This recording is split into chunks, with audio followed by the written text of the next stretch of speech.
आपने चेस की बात की तो किस लेवल तक आपने खेला मैंने है? नेशनल्स खेला है। जे स्टार नाम से अपना मोशन का प्रोग्राम चलता था। जी। अब उसमें था कि जो 550 प्लस होंगे स्कॉलरशिप्स मिल रहे थे। हाँ।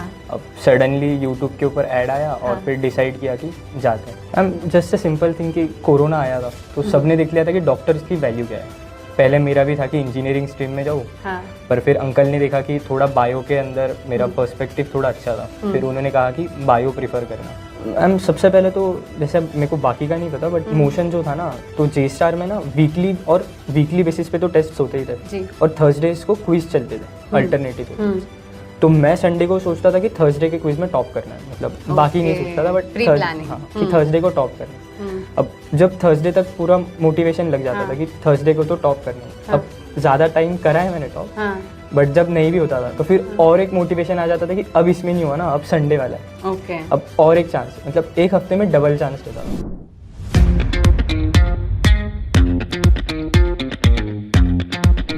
हेलो नमस्कार, वेलकम टू मोशन एजुकेशन। आज हमारे साथ है वेंकटेश, तो चलिए उनसे जानते हैं उनकी कहानी, उन्हीं की जुबानी। Welcome, thank you for talking to us. Venkatesh, आपसे जानना चाहेंगे कि आप कहाँ से हैं, अपने बारे में बताइए और पेरेंट्स क्या करते हैं, फैमिली के बारे में बताइए। सबसे पहले मेरा नाम वेंकटेश पेरकर है। मैं संभाजी नगर महाराष्ट्र का रहने वाला हूँ। मेरे पापा नॉर्मल सर्विस करते हैं और मम्मी हाउसवाइफ है। ओके, क्या सर्विस करते हैं फादर? वो ऑप्टिकल फाइबर के इसमें। ओके, तो ये बताइए, महाराष्ट्र से कोटा की जर्नी आपने तय की, कैसे डिसाइड किया? लास्ट टाइम 552 आए थे नीट में। ओके। तो जे स्टार नाम से अपना मोशन का प्रोग्राम चलता था। जी। अब उसमें था कि जो 550 प्लस होंगे स्कॉलरशिप्स मिल रहे थे। हाँ। अब सडनली यूट्यूब के ऊपर ऐड आया और हाँ। फिर डिसाइड किया कि जाते हैं। ओके। फिर मोशन में आने के बाद अमित वर्मा सर से बात वगैरह हुई। उन्होंने कहा कि परफेक्ट है, जे स्टार में ले लेना। ओके। फिर वहाँ से जे स्टार में एडमिशन हुआ और फिर आज। ओके, आज देखो इतना अच्छा आपने स्कोर कर लिया। वेंकटेश, सब ये बताइए, ये तो आपका एक ब्रीफली मैं पहले जानना चाह रही थी, आप कैसे, आपने पहले भी जैसे ड्रॉप लिया था, खुद प्रेपरेशन की थी और अच्छे ही मार्क्स स्कोर किए थे, कोई स्ट्रक्चर नहीं था जब। हाँ। तो ठीक है, लेकिन अभी तो बहुत अच्छा स्कोर किया है। थोड़ा सी ये बताइए, आपको वापस लेके चलते हैं महाराष्ट्र ही। बचपन में पढ़ाई में कैसे थे? स्कूल टाइम में भी और घर पे क्या माहौल था पढ़ाई का? जैसे मैं जॉइंट फैमिली से बिलोंग करता हूँ। हाँ। तो बड़ा कौन है घर पे? अंकल। हाँ। 2 अंकल हैं। हाँ। बड़े छोटे और हाँ। पापा है। हाँ। बहन है उनकी। हाँ। और बस उनके बच्चे वगैरह, हम सब 14 मेंबर्स हैं। हाँ, और आपके भाई बहन? हाँ, बड़ा भाई और एक छोटी बहन है। हाँ। और बाकी सब मेरे से बड़े हैं। हाँ। और एक छोटा भाई। हाँ, तो बताइए अब कि कैसा माहौल था पढ़ाई का? पढ़ाई में बड़ा भाई जो था वो ऑफ कोर्स उसने मतलब काफ़ी कॉम्पिटिटिव एग्जाम्स क्लियर कर रखे हैं, तो उसके वजह से था कि ऑफ कोर्स एक कॉम्पिटिटिव नेचर था। हाँ। कि अगर उसने कर रखे तो अपने भी करने चाहिए। हाँ। अब वो बेसिकली इंजीनियरिंग स्ट्रीम से था। अच्छा। तो पहले मेरा भी था कि इंजीनियरिंग स्ट्रीम में जाऊँ। हाँ। पर फिर अंकल ने देखा कि थोड़ा बायो के अंदर मेरा पर्सपेक्टिव थोड़ा अच्छा था। फिर उन्होंने कहा कि बायो प्रीफर करना। ओके। और 10th में भी 97% आ गए थे बोर्ड्स में। ओके। तो उसके बाद में कोरोना आया, फिर हाँ। थोड़ा डिस्टर्ब हो गया। 11th 12th उतना जो हिसाब से पढ़ाई होनी चाहिए उतनी नहीं हुई। हाँ। और फिर स्कोर भी उतना सही नहीं था। हाँ। ठीक था उस हिसाब से, पर हाँ। जो एक्सपेक्टेड था उतना नहीं आया। ओके। और फिर 1 साल का ड्रॉप लिया, उसमें भी ऑनलाइन ही यूट्यूब वगैरह जो भी था उससे फिर 552 स्कोर किया। ओके। और फिर जब मोशन आया फिर एक स्ट्रक्चर्ड वे में पढ़ाई चालू हुई और फिर अब इवेंचुअली स्कोर आ गया। ओके। वेंकटेश, ये बताइए, आपने ड्रॉप भी लिया था, खुद तैयारी भी की थी और फिर यहाँ पे भी रहे, दैट मीन्स 2 years। हाँ। तो बहुत बड़ा टाइम होता है, लंबा टाइम होता है अपने आप को मोटिवेटेड रखने के लिए। What kept you motivated? और खुद कैसे खुद को मोटिवेट करते थे और बाहरी कौन से फैक्टर्स हैं जिसने किया ये?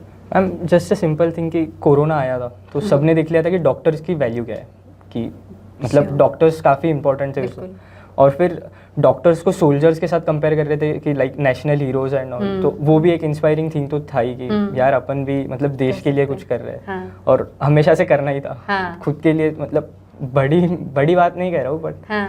एक था कि देश के लिए कुछ करना चाहिए। अब उस वे में देखेंगे तो डॉक्टर्स मतलब पढ़ाई में अच्छा था। हाँ। फिजिकल से ज़्यादा। हाँ। तो सोचा कि मेडिकल करते हैं। अब उस वे में फिर, और वो एक बात तो होती है ना कि अगर ट्राई किया और फिर MBBS नहीं मिला तो फिर क्या ही। हाँ। बीच में नहीं छोड़ना चाहिए मेरे हिसाब से। ओके, नहीं बिल्कुल सही आपने कहा, और यही रीज़न था कि आपने फिर फाइनली डिसाइड किया कि इमोशन आना है। जब ये आपने बोला कि वीडियोस देखा, तो घर पे भी बात हुई होगी। हाँ। और घर पे सिर्फ आपके मम्मी पापा नहीं, पूरी जॉइंट फैमिली आप Yes, बता रहे हैं, तो वो बताइए कैसा था, किसको पहले बताया और क्या रिएक्शन थे सबके? मैं सीरियसली मतलब जब पेपर हुआ था ना तो काफ़ी डिजेक्टेड था। हाँ। मेरे को लग रहा था कि मैं स्कोर कर जाऊंगा, हाँ। बट फिर उतना नहीं हुआ, तो थोड़ा डिसअपॉइंटमेंट भी था ही। पर फिर जेई एडवांस भी दिया था मैंने पिछले साल, Okay. वो मेरा मैथ्स में रह गया था, ठीक वरना अगर वहाँ पे क्लियर करता तो हाँ। फिर शायद ना ड्रॉप नहीं लेने देते। अच्छा। बट फिर उधर मैं एडवांस में मैथ्स नहीं क्लियर कर पाया। ओके। फिर पापा भी कह रहे थे कि अगर नहीं हुआ है तो शायद कुछ अच्छा ही रखा हो कि अगले साल शायद बड़ा कॉलेज मिल जाए। ठीक है। और फिर अंकल ने भी जब बोला कि हाँ। अब अगर करना ही है तो फिर कोटा ही जा, फिर यहाँ रह के क्यों करेगा, हाँ। बेस्ट से ही करना अगर करना हाँ। भी है तो। फिर उसी में मोशन का ऐड था कि अगर 550 प्लस हो तो जे स्टार में एडमिशन मिल जाएगा। ठीक है। अब फिर पापा ने जब ऐड वगैरह देखा, फिर उन्होंने मेरे को कन्विंस किया कि तू एक बार बात कर ले। फिर ठीक है। एवी सर से मैंने बात किया और ठीक फिर है। वो मैं कोटा आया।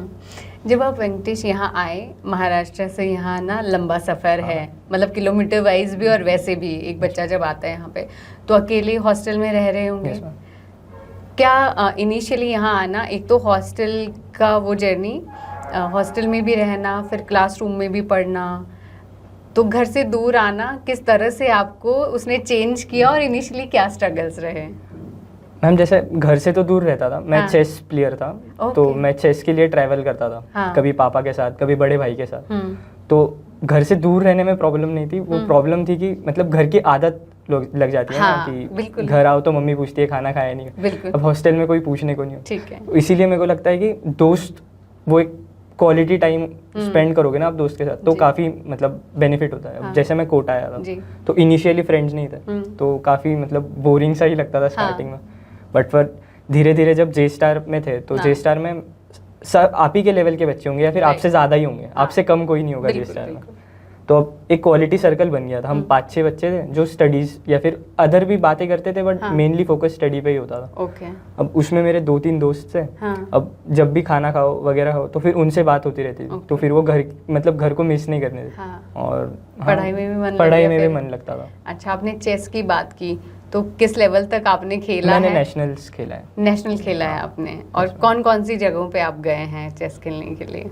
बेसिकली महाराष्ट्र के अंदर काफ़ी हाँ। मतलब जैसे सांगली हो गया, पुणे हो गया, Okay. अहमदनगर, हाँ। और नीचे साउथ में तमिलनाडु, चेन्नई, हाँ। मतलब गया हूँ, काफ़ी खेला हूँ। ओके, फोकस करने में आपको हेल्प करता है? पेशेंस काफ़ी बढ़ा दिया। Like Okay. लॉन्ग गेम होता है 4 हाँ। and half hours, तो पेशेंस Okay. में काफ़ी मदद। ओके। और जब यहाँ पे आए आप वेंकटेश, यहाँ पे कैसा रहा इनिशियली फैकल्टी के साथ? क्लासरूम में समझ आता था जो चीज़ें पढ़ाई जाती थी, या थोड़ा बहुत स्ट्रगल हुआ इनिशियली? स्ट्रगल तो नहीं कहूँगा, पर हाँ एक कनेक्टिविटी मेंटेन होने में थोड़ा टाइम लगा। जैसे Okay. मैं थोड़ा लेट आया था। जैसे जे स्टार शायद 21 जून से स्टार्ट हो गया था, मैं Okay. 28 को आया था लगभग। ओके। तो एक हफ्ता मैं पीछे चल रहा था। हाँ। अब जो टॉपिक्स थे तो उनमें कनेक्टिविटी नहीं बनी, ओके। बट ऐसा नहीं था कि पढ़ नहीं रखा है, पढ़ तो हाँ। रखा ही था। हाँ, हाँ। तो उतना मेरे को इवेंचुअली मतलब कवर कर गया था मैं। ओके। और फिर टेस्ट्स होते थे, तो टेस्ट के मीडियम से ना आप मतलब आप फोकस रहते हो कि हाँ हाँ। टेस्ट है तो इतना तो पढ़ना ही है, तो बस उतना पढ़ते थे। और जो डाउट्स वाउट्स होते थे तो सर तो थे ही, तो पूछ सर लेते से बात थे। करना। क्या डिफरेंस होता है जब आप खुद प्रेपरेशन कर रहे थे, यूट्यूब से पढ़ रहे थे, और एक स्ट्रक्चर वे में प्रेपरेशन करने में क्या डिफरेंस लगा? और कुछ पहले वाली गलतियां हैं उनसे कुछ सीख के यहाँ पे बेटर करने की कोशिश की? मैम सबसे पहले तो जैसे मेरे को बाकी का नहीं पता, बट मोशन जो था ना, तो जे स्टार में ना वीकली बेसिस पे तो टेस्ट होते ही थे, जी। और थर्सडेज को क्विज चलते थे अल्टरनेटिव सब्जेक्ट्स। तो मैं संडे को सोचता था कि थर्सडे के क्विज में टॉप करना है, मतलब बाकी नहीं सोचता था, बट Pre-planning. हाँ कि थर्सडे को टॉप करना है। अब जब थर्सडे तक पूरा मोटिवेशन लग जाता था कि थर्सडे को तो टॉप करना है। अब ज़्यादा टाइम करा है मैंने टॉप, हाँ। बट जब नहीं भी होता था तो फिर और एक मोटिवेशन आ जाता था कि अब इसमें नहीं हुआ ना, अब संडे वाला है, ओके। अब और एक चांस है, मतलब एक हफ्ते में डबल चांस रहता था। ठीक है। तो उसने काफ़ी मदद किया कि हाँ। नीड तो लॉन्ग गोल है, हाँ। बट जो छोटे छोटे Short स्टेप्स goals होंगे हैं, वही हाँ। फायदा करेंगे। हाँ, और लेकिन जब आप अकेले पढ़ाई कर रहे थे तो ऐसा कोई ऐसा स्ट्रक्चर नहीं था, या यू वर हाँ। Not looking forward to any test? फिर मैं महीने भर में 2 दे दिया, 3 हाँ। दे दिया, ऐसा रैंडम ही देता था, जब खुद को अच्छा लगे तब टेस्ट दिया। यहाँ पे तो देना ही था ना कि आप पढ़ाई करो ना हाँ। लो, बट पेपर तो आपको अटेम्प्ट करना ही है। ओके, तो कितना एक्टिव रहे आप throughout the year in test को लेके, और कितनी हेल्प मिली आपको खुद को एनालाइज करने में, बेटर करने में? मैम एनालिसिस का तो ऑफ कोर्स डेफिनेटली रोल था। मैं काफ़ी ज़्यादा एनालाइज करता था, जैसे क्विजेस को भी लगभग, अगर हमारा 1 घंटे का क्विज होता था हाँ। तो मैं उसको 1 घंटा देता था रूम पे जाने के बाद। हाँ। तो 1 घंटा तो क्विज में जाता था। ओके। और जितना पेपर एनालिसिस स्टार्टिंग में नहीं किया, स्टार्टिंग में लग रहा था कि हाँ आ रहे मार्क्स, क्या ही फ़र्क पड़ रहा है, बट जब बीच में सेमी मेजर हुआ तो मेरा डिप हो गया था उसमें। मैं बीमार हो गया था तो इसलिए मेरा उसमें डिप हो गया। हाँ। अब जब उसमें डिप हुआ तो ऐसा लगा कि जब बड़ा सिलेबस आ रहा है तो अपन कहीं ना कहीं लैग कर रहे हैं, अब फिर से पूरा तो नहीं पढ़ सकते। राइट। फिर उसमें फिर समझा कि कुछ ना कुछ एनालाइज करना चाहिए। हाँ। अब जब उसे फिर एनालाइज किया तो मालूम चला कि पूरा टॉपिक पढ़ने की ज़रूरत नहीं है, बट हाँ ये पर्टिकुलर चीज़ है जो वापस पढ़नी चाहिए। फिर वो वापस पढ़ता था। अब जैसे जूलॉजी के लिए मैं बताऊँ तो बाजपेयी सर थे। अब मैं बाजपेयी सर से बहुत ज़्यादा कनेक्टेड था सब टीचर्स के इसमें। राइट। तो एबी सर ने एक बात कह रखी थी कि अपने नोट्स और अपनी एनसीईआरटी बस, और कोई चीज़ नहीं, तो आपने उसी पे बस उसी पे फोकस किया। तो मेरे काफ़ी ज़्यादा जो नोट्स थे ना वो एनसीईआरटी में मतलब था। ओके। और मेरे पूरे पीवाईक्यूज मार्क थे एनसीईआरटी Okay. में। तो मैं जब भी रिवाइज करता था तो बस एक बार पीवाईक्यू को गो थ्रू हाँ। पूरी एनसीईआरटी नहीं पढ़ सकते, मतलब आप लिटरली एंड में। राइट। तो आपको बस जो पीवाईक्यूज हाईलाइटेड है वो आपकी नज़र के नीचे से जाने चाहिए, तो वो चले जाते थे पीवाईक्यूज। और सर ने जैसे प्रीवियस ईयर्स में ना, जैसे एम्स वगैरह में कुछ आउटसाइड एनसीईआरटी टॉपिक्स पूछ लेते थे। Okay. तो अब जे स्टार था तो सर कहते थे कि अब एक क्वेश्चन के लिए भी मतलब ये नहीं कर सकते। हाँ। तो सर ने वो भी लिखा रखे। तो वो कहीं ना कहीं रिलेट करके मैं वहीं पे लिख लेता था कि जब भी आप गो थ्रू करो तो कहीं ना कहीं थोड़ा भी नज़र गिर जाएगा तो आपको याद रहेगा। हाँ। और शेड्यूल और स्ट्रेटेजी क्या थी सब्जेक्ट वाइज, और डे टू डे शेड्यूल क्या रहता था? शेड्यूल तो मेरा क्विज के हिसाब से रहता था। जैसे अगर अब थर्सडे को फिजिक्स का क्विज है तो मैं 3 दिन में फिजिक्स ज़्यादा पढ़ूंगा, रिलेटिवली केमिस्ट्री और बायो कम पढ़ूंगा। ओके। और फिर संडे को फुल सिलेबस होता था। फिर बाद के 3 दिन में इक्वली टाइम डिस्ट्रीब्यूट करता था। Okay. और रिवीजन नहीं करता था, ओके। मैं क्वेश्चंस को ज़्यादा फोकस करता पीवाईक्यूज था। वगैरह करते थे? पीवाईक्यूज भी किया बट मेजरली क्वेश्चंस पे ज़्यादा Okay, फोकस किया questions. कि जितने ज़्यादा क्वेश्चंस करो फिर डर उतना ही कम लगता है कि Okay. आप क्वेश्चंस ज़्यादा कर रहे हो। अब जैसे थर्सडे को क्विज होना था फिजिक्स का, अब जैसे उसमें 4 टॉपिक आ रहे हैं तो मैं डिवाइड करता था कि 200 क्वेश्चंस मैं 3 दिन में कर लूँ 4 टॉपिक के। ओके। और फिर जब वहाँ जाऊँ अब उसमें अगर कोई गलती हो तो ऐसा तो नहीं होगा कि पूरा टॉपिक गलत करो, एक सिली मिस्टेक्स मैं काफ़ी करता था। ओके। या तो तो उसको इम्प्रूव कैसे किया फिर बाद में? नहीं किया है, मेरी सिली मिस्टेक हो ही गई। ओके। बट हाँ जितनी होनी चाहिए थी उतनी नहीं हुई। और एवी सर ने काफ़ी मदद की इसमें कि सर कहते थे कि तेरे में टैलेंट है सब है बट तेरे को एक पॉज लेना सीखना चाहिए। तू पॉज लिया अगर तो इवेंचुअली स्कोर कर जाएगा। अब लास्ट में भी आते आते मेरा डाउनफॉल हो गया था ब्रह्मास्त्र में। फिर एवी सर से जाके बात, अभी भी याद है 18th को बात किया था। ओके। और सर ने बस इतना कहा था कि लगे रहे, है ना, सूडो कॉन्फिडेंस डेवलप कर। ओके। और अपना दिमाग बोलेगा कि मैं भूल रहा हूँ वगैरह, बट इतना याद रखना कि साल भर पढ़ा है तो ऐसा तो होगा नहीं तू सब कुछ भूल जाएगा। अब उसने भी थोड़ा बहुत, तो अगर सर कह रहे हैं कि तू नहीं भूलेगा तो वो एक कॉन्फिडेंस तो देता ही है। Does that help like? बहुत। सबसे जब सर ने कहा ना कि पता लगता है कि किस में पोटेंशियल है किस में नहीं, और तेरे में दिख रहा है, तो फिर था कि अगर इतने बड़े सर कह रहे हैं कि अपने, तो फिर थोड़ा कॉन्फिडेंस मैंने भी खुद को ट्रस्ट। ओके। और फिर पापा ने भी काफ़ी मतलब उसमें हेल्प की। ओके।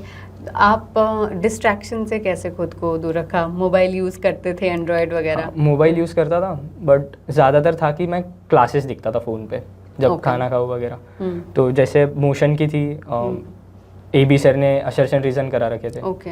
अदर बट मोस्टली वो क्वेश्चंस ही होते थे। हाँ। ऐसा नहीं कि लेक्चर देख रहा हूँ, ठीक है। क्वेश्चंस ही दिखता था। अच्छा, क्वेश्चन मतलब फोकस, क्वेश्चन फोकस्ड ज़्यादा था। और जब आपका बैकलॉग हुआ था, आपने बताया आप बीमार हो गए थे, उस टाइम पे किस तरह से कवर अप किया उसको? मैम उसमें भी हुआ ना, मैं शायद 27 सितंबर के आसपास बीमार हुआ था और काफ़ी सीरियस था। तो मेरे 12 अक्टूबर तक लग गया था। अच्छा। उभरने मैं घर चला गया था। What happened exactly? Platelets count decrease हो अच्छा, गया था। हाँ। तब सब बोल रहे थे कि डेंगू था बट टेस्ट निगेटिव आ रहे थे। तो फिर घर पे चला गया, सीरियस हो गया था। फिर जब वापस आया तो 23 अक्टूबर को सेमी मेजर था। ओके। अब जब वापस आ ही गए तो फिर फुल फोकस्ड हो गए कि सेमी मेजर की तैयारी करें। अब उसमें ना काफ़ी ज़्यादा जो बैकलॉग था ना वो उसमें कवर हो गया। ओके। सेमी मेजर की मार्क्स कम आए, 623 के आसपास आए थे बट वो कवर हो गया था मेरा पूरा। तो फिर जब पूरा कवर हो गया तो फिर एक कॉन्फिडेंस आ गया कि विदाउट एनी रिविजन अगर एक स्ट्रोक में 623 आ सकते हैं, और पेपर काफ़ी अच्छे लेवल का था। राइट। तो फिर बस वहाँ से फिर बहुत अच्छा उसके हाँ। आगे काफ़ी ग्रो किया। और मोस्टली आपका फोकस रहा कि एक तो डिस्ट्रैक्शन जो था फ़ोन, उसको राइट चीज़ के लिए यूज़ के लिए कर रहे हैं। फैकल्टी के साथ में बराबर आपकी बातचीत थी, डाउट काउंटर्स पे भी आप जाते थे। अच्छा ये बताइए वेंकटेश, आपको मोटिवेट किसने किया डॉक्टर बनने के लिए? आपने बोला कंपटीशन तो ब्रदर थे घर में कि he was so good that you also wanted to compete कि कुछ अच्छा ही करना है, लेकिन डॉक्टर क्यों बनना चाहते थे? मतलब व्हाट वाज इट लाइक? कोई था भी ऐसा आपके आसपास? आपने एग्जाम्पल देखा है, कोविड का आपने बताया, बट कोई particular, do you remember anybody जिसको आप एस्पायर करते हैं कि इनकी तरह यही करना है, like he is doing so well और she is doing so well? ऐसा पर्टिकुलरली कोई, बट ओवरऑल example मतलब तो नहीं था, देश के लिए करना चाहते हाँ, थे? देश के लिए करना है। ओके, स्पेशलाइजेशन किस में करना चाहते हैं आप? अभी वैसा कुछ सोचा तो नहीं है, बट हाँ, जैसे एनवी सर भी कहते थे कि सर्जरी काफ़ी डिफिकल्ट जॉब होता है, तो सर्जन बनना चाहूँगा जिस भी फील्ड में। ओके, और कौन सा आपका ड्रीम कॉलेज कौन सा है? AIIMS Delhi of course. अच्छा, आपने बोला इनिशियली कि आप एक जॉइंट फैमिली से आते हैं। There are so many factors जब आप सक्सीड होते हैं इन एनीथिंग इन लाइफ, तो कंट्रीब्यूट करते हैं कि यू बिकम सक्सेसफुल। आपका हार्ड वर्क भी, कंसिस्टेंसी भी।